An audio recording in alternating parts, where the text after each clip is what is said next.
ఇది కొంతమందికే వర్తిస్తుందన్న, అందరికీ వర్తించదు. ఇప్పుడు చెప్పకపోతే ఈ జీవితానికి అర్థమే లేదు. మనకు లైఫ్ ఇచ్చింది మన అమ్మా నాన్న.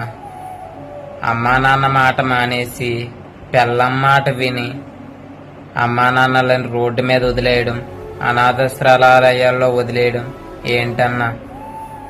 మనం చిన్నప్పుడు మనం ఎంత అల్లరి చేస్తామో వాళ్ళకి 60-70 ఏళ్ళు వచ్చిన తర్వాత ఆటోమేటిక్గా శాదస్తం వస్తుందన్నా. వాళ్ళని చిన్నపిల్లల్లా చూసుకోవాలి కానీ వాళ్ళని అనాథల్లా రోడ్డు మీద వదిలేయడం ఏంటన్నా? ఒక్కసారైనా ఆలోచించన్నా. నువ్వు ఆలోచిస్తావు. ఒక్కసారి పెళ్ళం మాట పక్కన పెట్టి అమ్మా నాన్న గురించి ఒక్కసారి ఆలోచించన్నా. నీ జీవితానికి ఒక అర్థం ఉంటుంది.